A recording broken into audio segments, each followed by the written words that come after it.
जननी लो जगत बंदिनी कंटा हुए फूल तोला धारले ओ भय बरदायिनी माल विद्या प्रदायिनी कंटा हुए फूल तोला धारले जय तू मंगला मागो जय हर चंडी हे मोर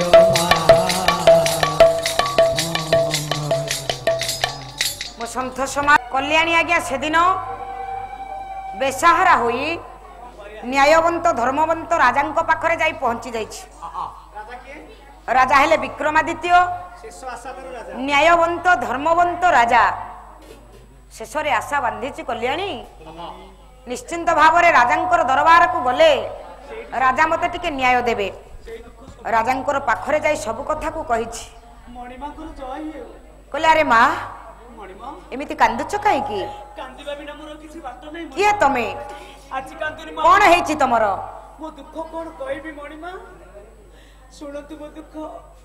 सब कथा जेते बेले आज्ञा सुनी छंती राजा विक्रमादित्य कहले तुम परी नारी ए समाज पई कलंक तमे होछ गोटे दोचारी नारी तमे होछ गोटे अलक्षणी नारी तुम परी नारी ए जगत पई नीति शिक्षा दबा पई रहिबा निहाती दरकार नुहे कहले तो परी दोचारी अलक्षणी नारी सभिंक भगारी आलो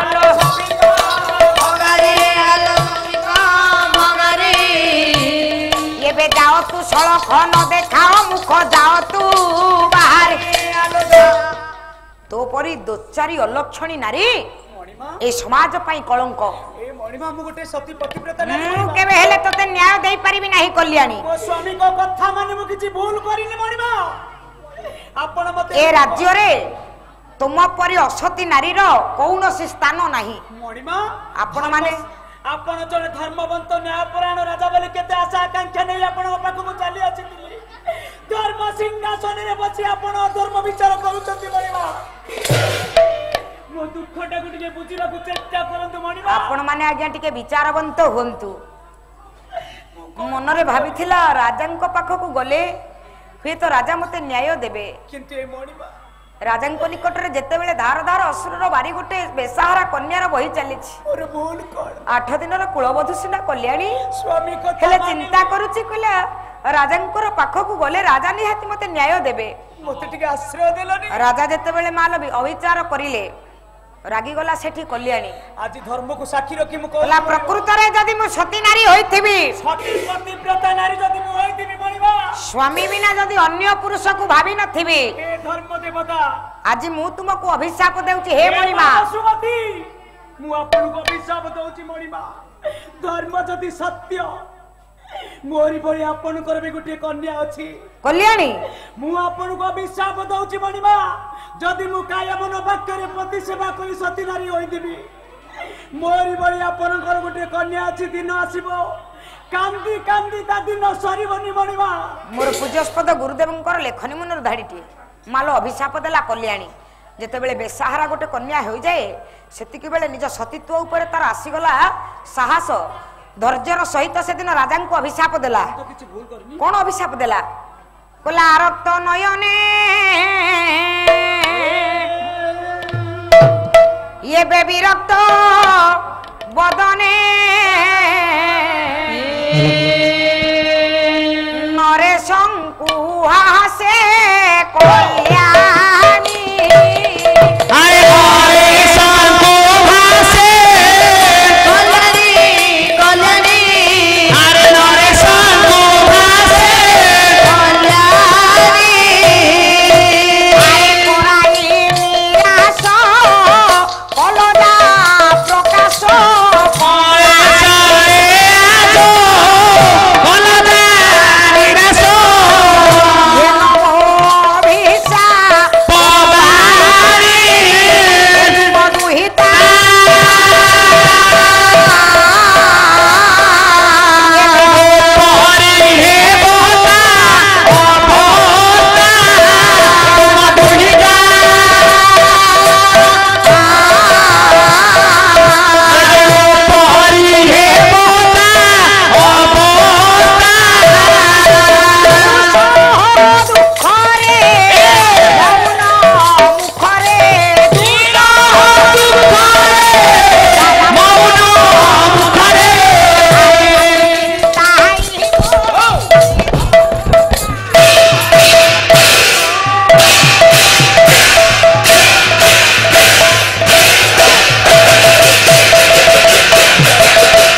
समाज এটা বন্ধ হয়ে গেলে ভালো লাগুছে বাপ্পা মা কি সামনে ভন মানে আমার জীবারি বন্ধ হলো সইলে মঙ্গলা গলে ধর এই নাই রে নাক গোটা হইনি না आज देले अभिशाप कल्याणी कल्याणी आज्ञा जिते बेले अभिशाप देले अभिशाप देई कल्याणी मालो प्राण विसर्जन करने को चलीगला कौठी की ना गंगा कूल जाकि कल्याणी पहुंचला मनरे चिंता करुची कला ये अलोड़ा जीवन को आउ रखी कहीं जो शाशुघर आश्रा सरीगला बाप घर आश्रा सरीगला राजा मते न्याय दे पारले नहीं आ ये अलोड़ा जीवन रखी के लाभ कौन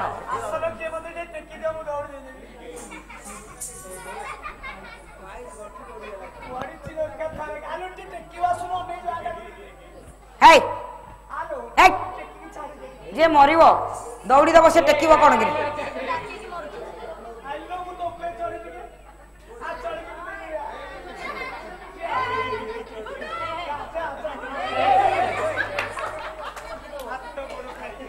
मो सन्थ समाज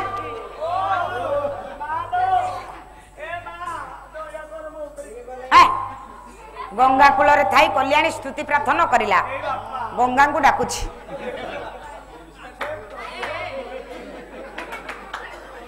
अरे कौन हूँ यारा गंगा को स्तुति प्रार्थना करिला किए कल्याणी गंगा कूल छिड़ा हुई गंगांकर कूल आश्रय नेबा पूर्वरु से जगत जननी कल्याणमयी जे माँ माँ बोली जोड़िए शब्द केते जे मधुर केते जे मिठा मार स्नेह मार आदर केही देई परिबेनी रे धन कहले माँ बोली जे नाटी किए बाछिला सते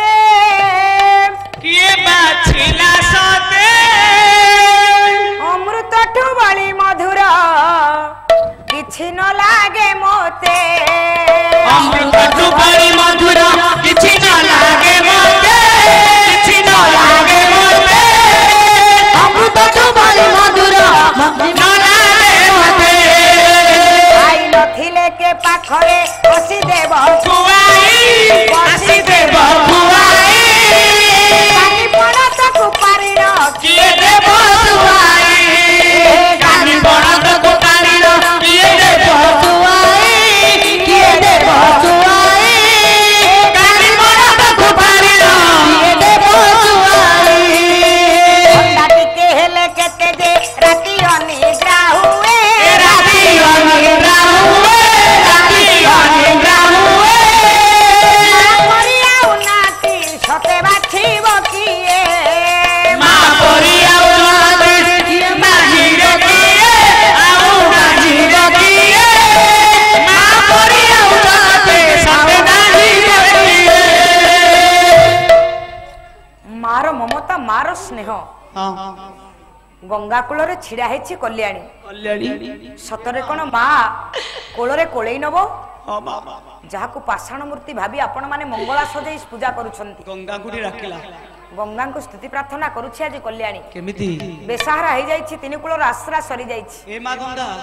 गंगा कूल छिड़ा है कला मालो आउ आश्रय दे मा आउ ए अलोड़ा जीवन रखी किछि लाभ नाही मोर तो केही हेले तोरी कूलर आश्रय नेबा पई जाउछिलो माँ ए मा मते टिके तो कूलर आश्रय दे जीवन रे सुख कोन जानिलिनी ना ना सुख टिके साउंड साउंड जीवन सारा मु दुखी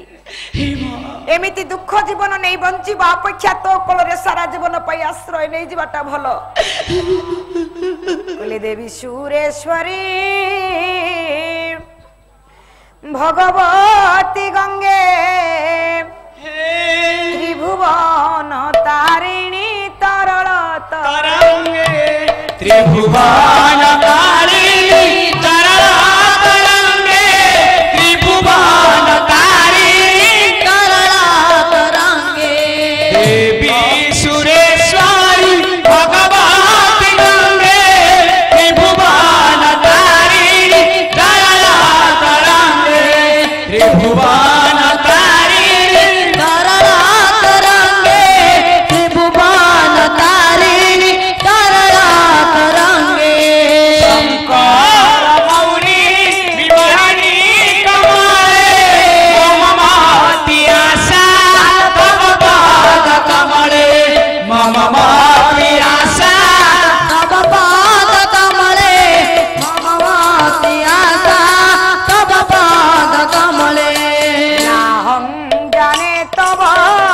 মহিমা মানা পাহি কৃপা মহিমা মোর জ্ঞান পাহি কৃপাময়ী মোর জ্ঞান পাহি কৃপাময়ী। সন্ଥ সমাজ এপଟେ ଗଙ୍ଗା କୂଳରେ ଆଶ୍ରୟ ନେଲା କଲ୍ୟାଣୀ। ଗଙ୍ଗା କୂଳରେ ବିଶ୍ୱକର୍ମାଙ୍କୁ ଡାକି ଗୋଟିଏ ବାସଟିଏ ନିର୍ମାଣ କରି ସେଦିନ କଲ୍ୟାଣୀ ଯେତେବେଳେ ନିଜ ଜୀବନକୁ ବିସର୍ଜନ କରିବାକୁ ଯାଉଛି ଡାକିଲେ ପଛରୁ ଭଗବତୀ ଗଙ୍ଗେ କହିଲେ ହେ ମା କଲ୍ୟାଣୀ କଲ୍ୟାଣୀ ମୁଡିଆକୁ ଗଲାବେଳକୁ ଆପଣ କିଏ ମୋତେ ଡାକିଲେ? ଏମିତି ଜୀବନକୁ ବିସର୍ଜନ କରିଦେନା ରେ ମା। ତମେ କିଏ ମା? ମୋରି କୋଳରେ ଆଶ୍ରୟ ନେବା ପୂର୍ବରୁ ମା ମୁଁ ଏଇଠି ତତେ ଗୋଟେ ଉଆସ ତୋଳି ଦଉଛି। ତମେ କିଏ? ଏଇ ମୁଁ ହଉଛି ଗଙ୍ଗା ଏ ମା ଯାହାର କୋଳରେ ତୁ ଆଶ୍ରୟ ନେବାକୁ ଯାଉଛୁ। କାହିଁକି ହତଭାଗୀଟାକୁ ପଛରୁ ଡାକିଲେ ଲୋ ମା? ଏଇ ଗଙ୍ଗା କୂଳରେ ବିଶ୍ୱକର୍ମାଙ୍କୁ ଡାକି ସୁନ୍ଦର ଉଆସଟି ନିର୍ମାଣ କରିଦଉଛି। ସେ ଉଆସ ମୋର କଣ ହବ? କଲ୍ୟାଣୀ ପ୍ରତିବଦଳରେ ନାଁଟା ଲେଖିଦେବୁ ଲକ୍ଷେ ହୀରା ବେଶ୍ୟା। ମାନେ ମୁଁ ଆଜିଠୁ ବେଶ୍ୟାବୃତ୍ତି କରିବି ନା? ଏକ ରାତ୍ରି ପାଇଁ ତତେ ଯିଏ ଶୟନ ସଙ୍ଗିନୀ କରିବ 1 ଲକ୍ଷ ସ୍ୱର୍ଣ୍ଣ ମୁଦ୍ରା ଆଣିକି ଦେଲେ ତତେ ଶୟନ ସଙ୍ଗିନୀ କରିବ। ହେଲେ ମୋର ଏଥିରେ ଲାଭ କଣ ମା? ଜଗତକୁ ଶିକ୍ଷା ଦେବା ପାଇଁ ହେଲେ ଏଇ ଲମ୍ପଟ ପୁରୁଷ ମାନଙ୍କୁ ଶିକ୍ଷା ଦେବା ପାଇଁ ହେଲେ ଯାହା ପାଇଁ ଆଜି ତୋ ପରି ନାରୀଟିଏ ବଞ୍ଚି ରହିବା ସମାଜ ପାଇଁ ନିହାତି ଦରକାର। ତୁ ଏ କଣ କହୁଛୁ ମା? ଯାହା ପାଇଁ ତୁ ଆଜି ଅବହେଳିତ ହୋଇଛୁ ଏଇ ପୁରୁଷ ପାଇଁ ଦିନେ ହେଲେ ତୁ ନ୍ୟାୟ ପାଇବୁ। ନିଶ୍ଚିନ୍ତ ଭାବରେ ତୁ ଏ ଗଙ୍ଗା କୂଳରେ ରହି ଏ ଜଗତକୁ ଶିକ୍ଷା ଦେବା ପାଇଁ କଲ୍ୟାଣୀ ପ୍ରତିବଦଳରେ ଆଜିଠୁ ଲକ୍ଷେ ହୀରା ବେଶ୍ୟା ନାମରେ ନାମିତ କରି ସାଇନି ବୋର୍ଡଟିଏ ମାରିଦେଲା। ଆଜିଠୁ ମୋ ନାମ ପରିବର୍ତ୍ତନ କରିଦେଲି। ଆଜ୍ଞା। କଲ୍ୟାଣୀ କାଟି ଦେଇ ଆଜିଠୁ ହେଲି ମୁଁ ଲକ୍ଷେ ହୀରା ବେଶ୍ୟା। ଅଭିଶାପ ଦେଇଛି ଗୋଟିଏ ସତୀ ନାରୀ। କାହାକୁ? ପ୍ରଥମତଃ ଦେଖିବା ରାଜ୍ୟର ଯେ ରାଜା ବିକ୍ରମାଦିତ୍ୟ ରାଜାଙ୍କର ଝିଅ ଏକଇର ବଳା ଯେ କି ଗଙ୍ଗା କୂଳରେ ରହିଲା କଲ୍ୟାଣୀ। ଏପଟେ ରାଜାଙ୍କର ଝିଅ ବଡ ହେଇଯାଇଛି। ହଉ କନ୍ୟାଟିର ସ୍ୱୟଂବର ସଭା କରିବା ପାଇଁ ରାଜା ରାଣୀ ମନସ୍ଥ କରିଛନ୍ତି। ସେଥିପାଇଁ ରାଜା ରାଣୀ ରାଜ୍ୟର ଅନ୍ୟ ସମସ୍ତଙ୍କର ମନ ଅତ୍ୟନ୍ତ ଖୁସି। ସେଥିପାଇଁ ରାଜନର୍ତ୍ତକୀକି ଡାକି ରାଜ୍ୟରେ ସଙ୍ଗୀତ ପରିବେଷଣ ଚାଲିଛି।